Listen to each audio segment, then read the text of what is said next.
Welcome to MMA on the Rocks. My name is Bill Welker. You are listening to episode 347 of the podcast. We're really racking them up, huh? Today is Sunday, February 4th. Already into February, if you could believe it or not. Starting to warm up a little bit here in Florida.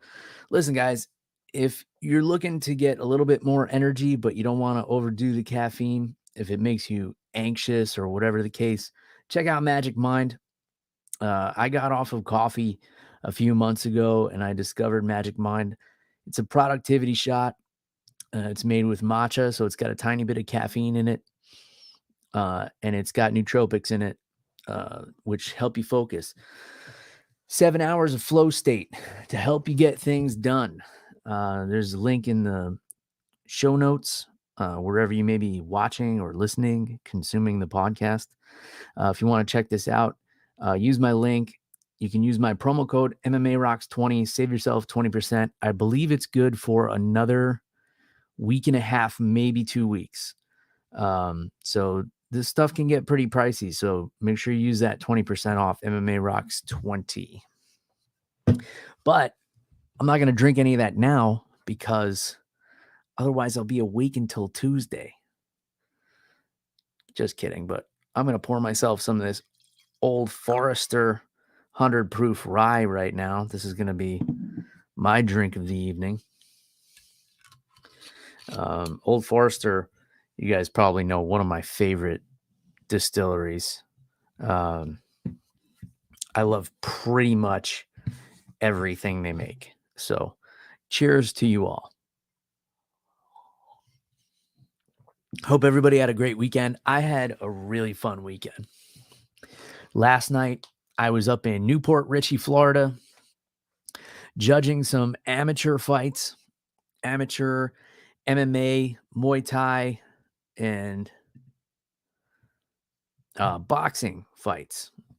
And it was a blast. I think this was the 6th or 7th one that I've gone and done the judging for Vigilant. So I must be doing something right because they keep asking me back.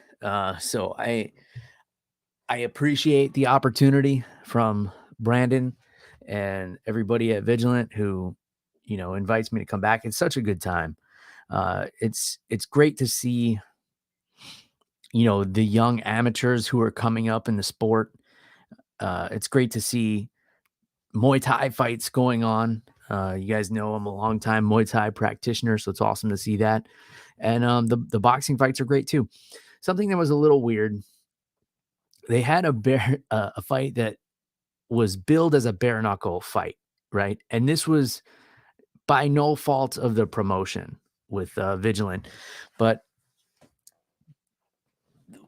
the idea was they see that some people are starting to go pro as bare knuckle boxers. So there should be an amateur level as well. But the rules that were put forward, I guess, by the state are that they have to wear 4-ounce MMA gloves and no headgear. So it's billed as amateur bare knuckle boxing, but they had to wear MMA gloves, and the fights were 2 1.5-minute rounds. It was very strange.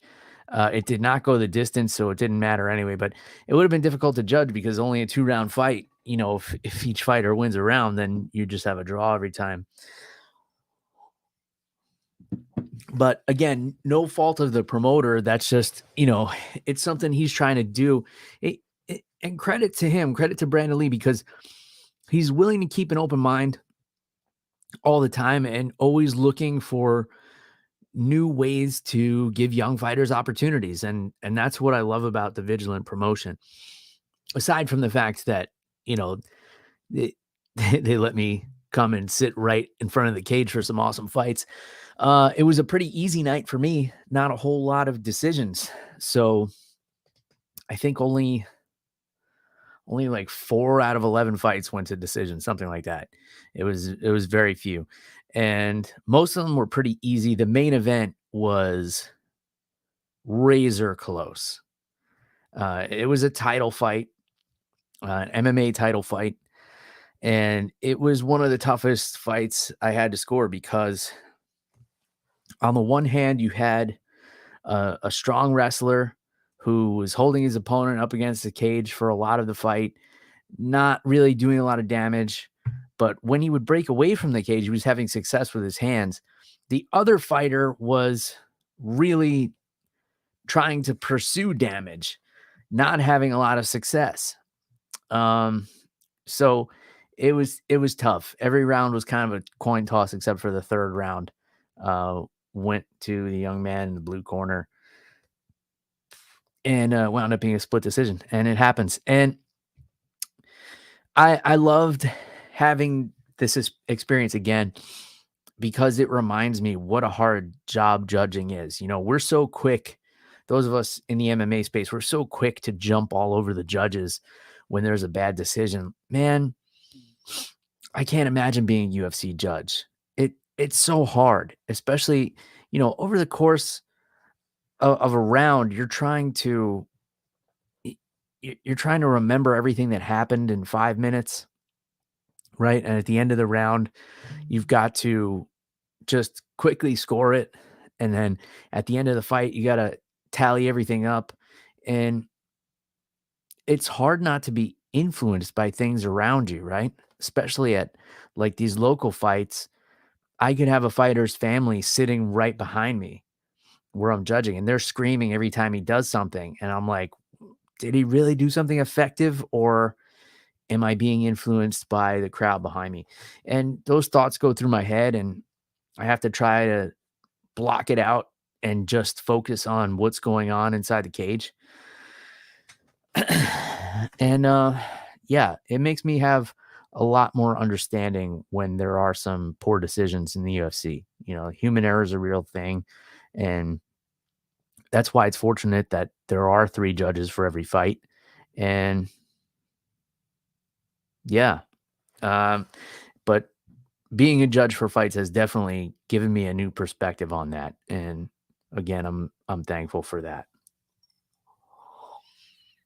All right, for those of you who saw the interview last week with undefeated BKFC fighter Ryan Reber, he did have his fight at BKFC 57 on Friday night, and he did get his hand raised, but it was not without some turmoil. Ryan is a buddy of mine. We've trained together for several years now.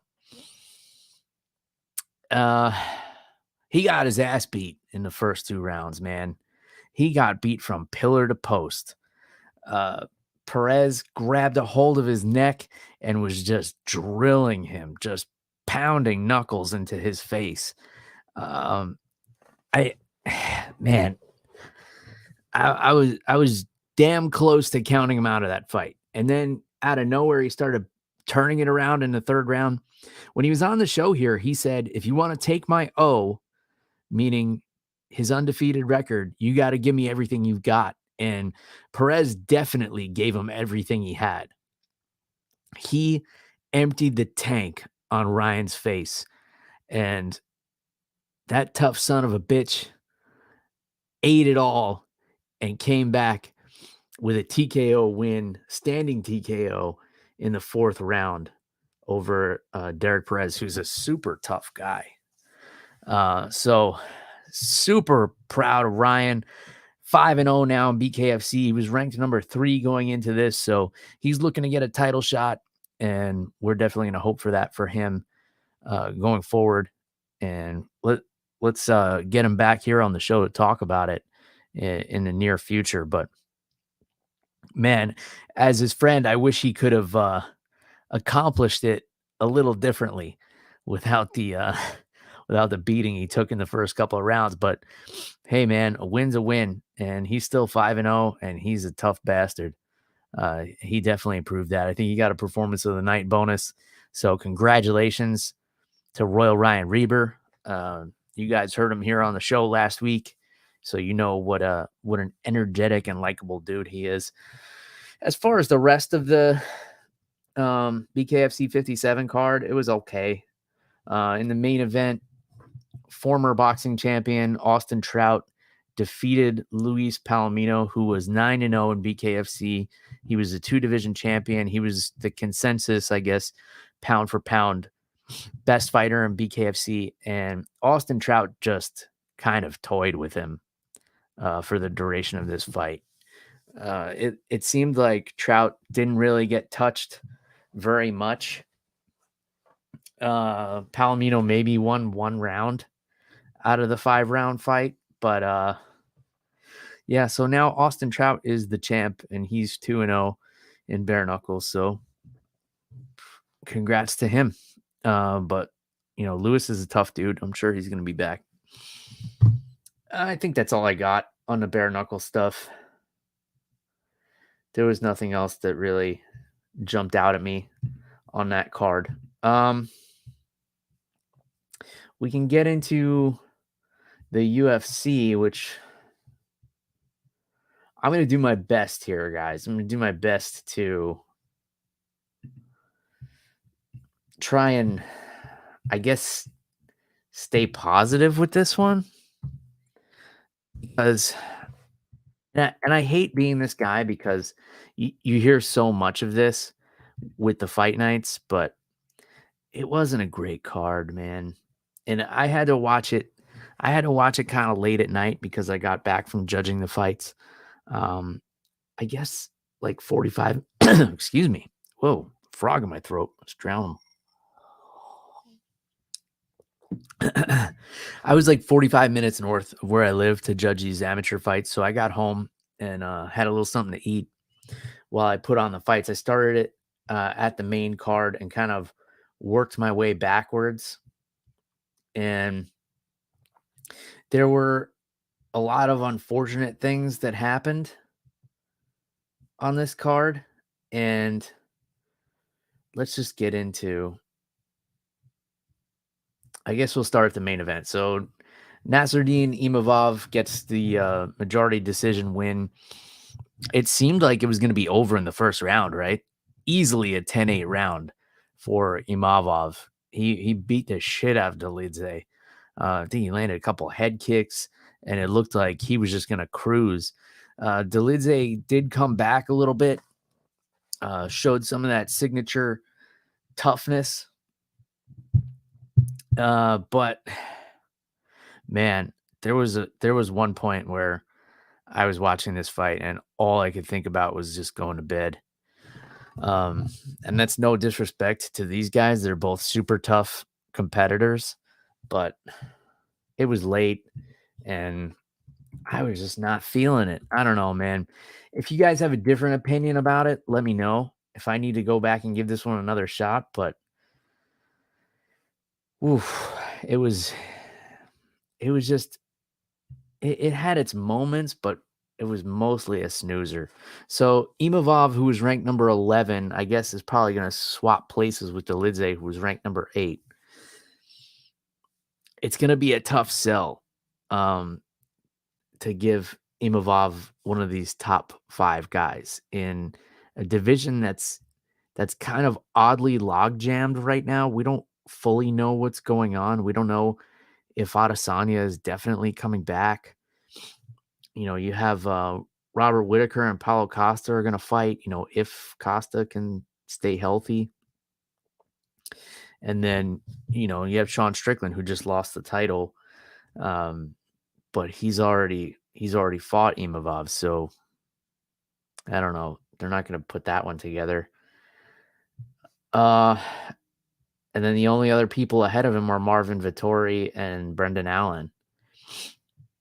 So I guess we could do Imavov and Marvin Vettori, but if I'm being totally honest with you guys, I don't really give a shit.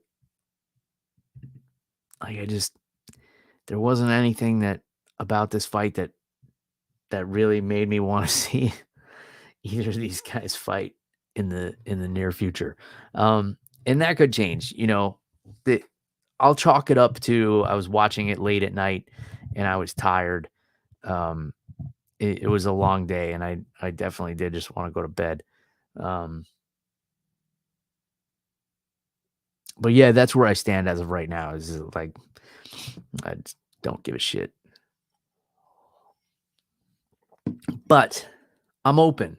If you guys tell me, Bill, you need to go back and rewatch that fight and really think about what's next for Imavov, then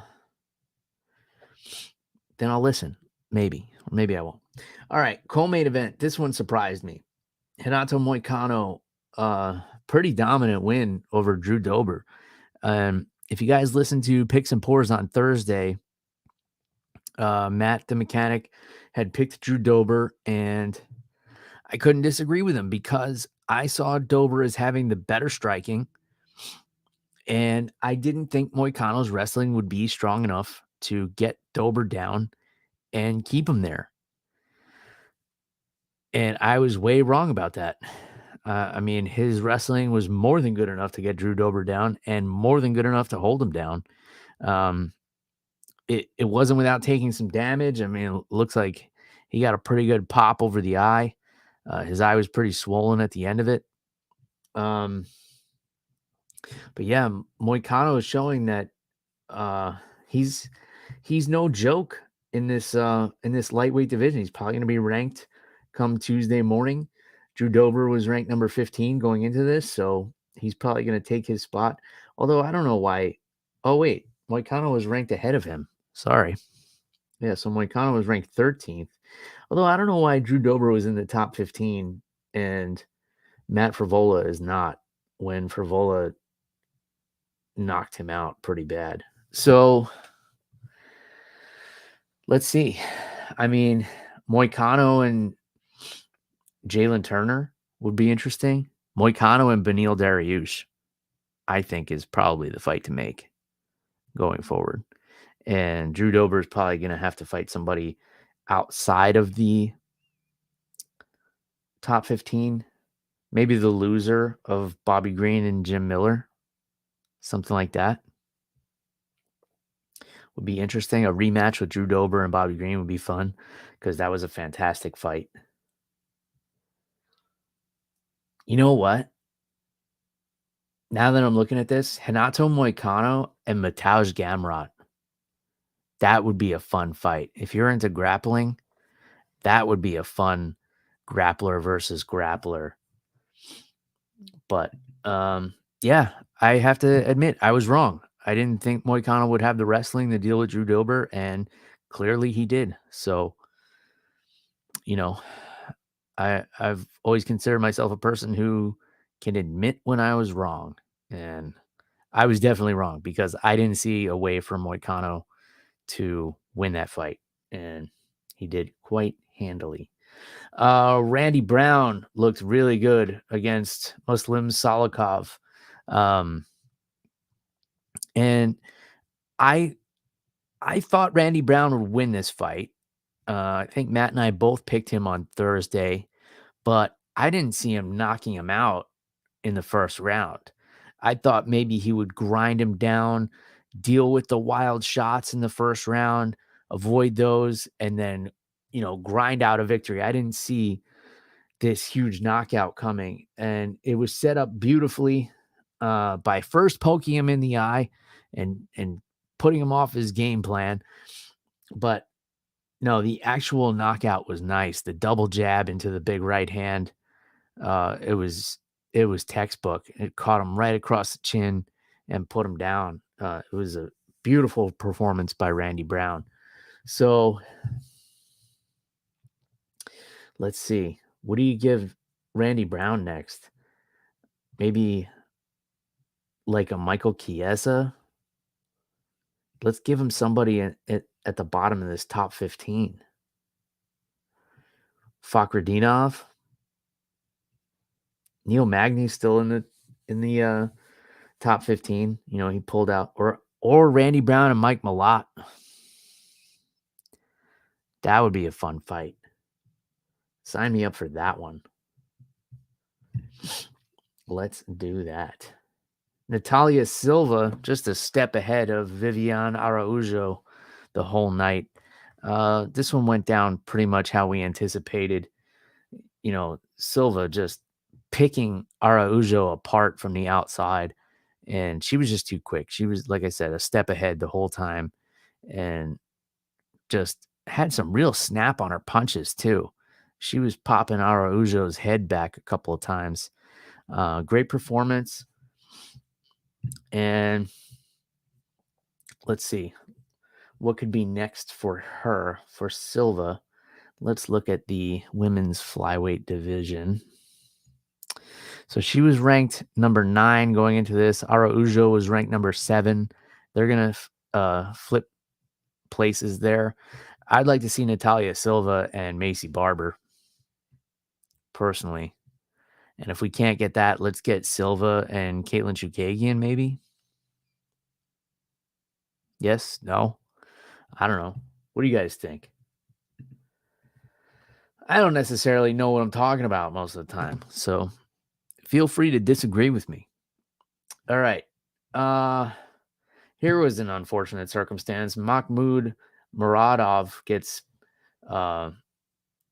poked in the eye 11 seconds into the fight by Aliaskhab Kizraev. It was bad, man.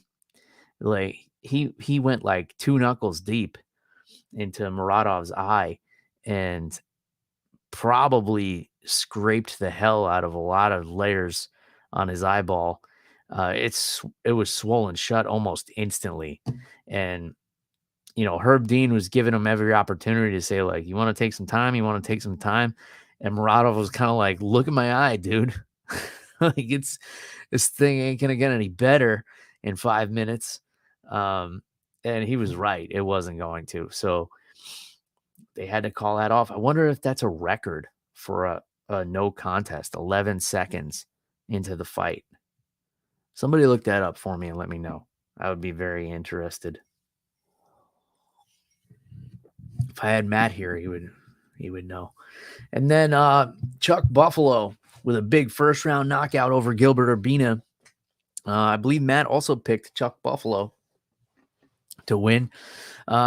Nobody was more nervous about Chuck Buffalo winning than Daniel Cormier, because Chuck even asked him when he got on the microphone, he's like, are you nervous, DC? Because of the unsavory comments he had the last time DC had to interview him in the cage. We won't get into the things he said, but it was not very appropriate, not family friendly. And that's coming from me. You guys know I have a bit of a potty mouth sometimes. But I wouldn't be caught saying the things that Chuck Buffalo said. We'll put it that way. Leave it at that. He's got a nice hook. He was flashing in and out of the pocket beautifully.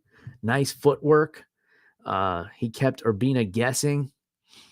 It was also an eye poke in this match, I believe, as well, early on. Urbina took a poke. And that's it. Took a poke, and then he took a stroke, and he hit the mat. All right, Molly McCann. This is the last fight I'll get into, I think. Molly McCann defeats Diana Belvita with 1 second left in the first round. Submits her by armbar. It was a nasty one, too. She was twisting her arm all over the place. I think Molly McCann looked good at strawweight. She's had a history of missing weight in the past, and I know that's redundant, history in the past, but whatever. It's live. I can't edit it now. So if she's gotten her diet in order, gotten a good nutritionist, and straw weight is going to be the place for her now, I thought she looked good. She looked fit. She looked ripped. It's the best shape we've seen her in, I think. And let's see. What can we do with her at strawweight? Maybe a fight with Angela Hill would make sense. Or maybe someone like a Tabitha Ricci. Somewhere in that ballpark. Possibly even a Michelle Waterson Gomez. I don't know. I wonder what happened in the women's strawweight division, because every single fighter in the rankings has a green up arrow next to their name. I don't know what happened here. Did somebody get removed from the rankings? I don't see Rose Namajunas' name on here. So is it possible that Rose Namajunas is no longer on the roster? Or was she removed from the rankings due to inactivity? What's going on? Where's Thug Rose? Somebody let me know. Did she change divisions and didn't tell anybody? We need answers, people. We need answers. Did I just discover something by accident here? Just looking at the rankings? Mark Phillips thinks she possibly moved up in weight, but she's not in the flyweight rankings. Very curious, my friends. Very curious indeed. So every fighter from one down has a green arrow. So they all moved up a spot. And Rose Namajunas no longer in the strawweight rankings. Am I breaking news here? Is it possible? Does this mean I'm finally going to get invited on the MMA Hour with Ariel Helwani? Tell me I beat Ariel to the scoop. Reach out to Thug Rose. Somebody tell her I want to talk to her. Let's get this in ink. Shall we? Let's see. Themba Gorombino with a big TKO 32 seconds into the first round over Pete Rodriguez. And I'm not going to get into any of the rest of this. So that'll do. All right, let's take a quick peek at next week. Of course, if you guys haven't been tuning in for the past couple of weeks, then you may not know that I also do episodes on Thursday evenings now, around 9 or 9:30 Eastern Standard Time, with my buddy Matt the Mechanic, who I have trained jiu-jitsu with for many years. I think about 5 years.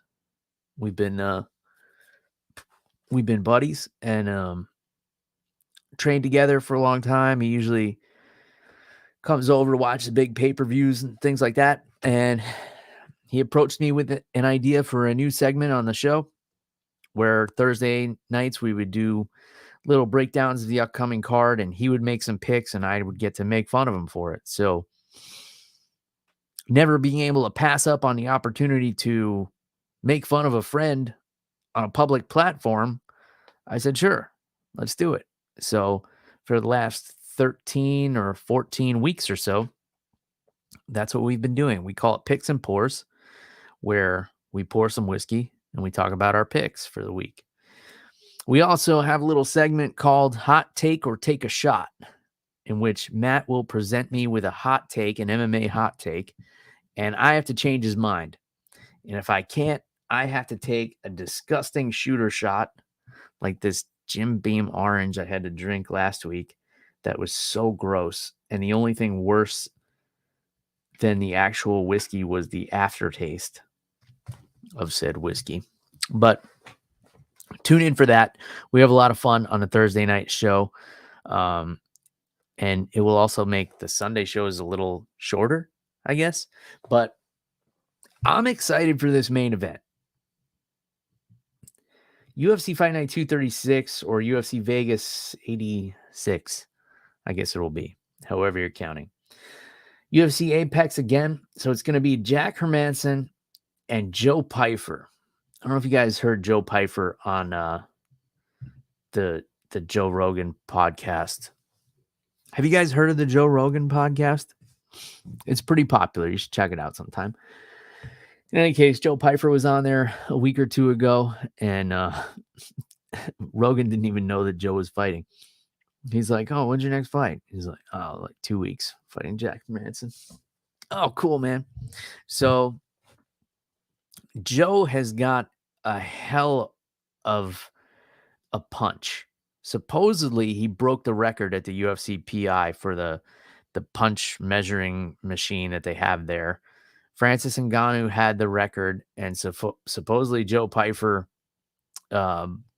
blew Francis's record out of the water with whatever he was able to. I don't know the exact numbers, but you guys can look at Joe Pyfer's Instagram or listen to the episode with Joe Rogan if you want that information.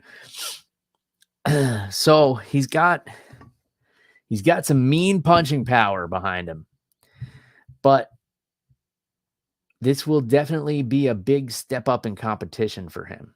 So he's been able to finish everybody he's faced in the UFC, including his Contender Series fight. 3 finishes in the UFC over Alan Amadovsky, Gerald Mearshart, and Abdul Razak Al Hassan, who he submitted. But Jack Hermansson is another level. Very experienced, not the biggest middleweight, but he's been in there with some big power punchers and been able to survive, and he's very crafty, is Jack Hermansson. So this will be an interesting fight. Co-main event, Dan Ige and Andre Fili. I think that's a really fun one. I don't know how you don't love that fight. And let me hop around a little bit. Gregory Rodriguez, Brad Tavares. I think is a good fight. Brad Tavares, man, is a good fighter. You know, he kind of fell into like this weird journeyman role, but I mean, 20-8 is no joke at this stage of the game. That's a good, solid record. Michael Johnson on this card. Armen Petrosyan and Rodolfo Vieira. That's a fun middleweight fight. A lot of exciting middleweight fights going on lately. And let's see. Matt the Mechanic's going to have a fun time butchering some of these names on Thursday. It's going to be fun. Devin Clark and Marcin Prachnio is a fun fight. And I'm also looking at way down on the prelims, Max Griffin and Jeremiah Wells. That is an excellent fight. Definitely looking forward to that one. And then light heavyweights, Zach Payuga and Bogdan Guskov. Anyone named Bogdan has to be a tough son of a bitch. I'm just convinced of that. Yeah, this dude, he looks like a cross between Anthony Smith and Fedor. Let me see if I can get a picture of this guy up on the screen for you all here. Look at this dude. Yeah. It looks like, tell me he doesn't look like a cross between Anthony Smith and Fedor. He's from Uzbekistan. Yeah. No thanks. No thanks. I don't think I want to get in there with that guy. But, Zach Payuga is a tough dude as well. All right. Fun fight card, I think. I think I'm more excited for this card than I was for the Dolidze Imavov. I think that's pretty safe to say. But, we'll get into it further on Thursday with Matt the Mechanic. So make sure you guys are subscribed on YouTube or Facebook or wherever you watch or wherever you listen, and turn on your notifications so you can catch the show live. It's always more fun when we have some people on the live show to interact with. And if you guys want to grab some MMA on the Rocks merchandise, I always forget to do this in the beginning. Reaper1.co is still the place to get it. MMA Rocks 10 saves you 10%.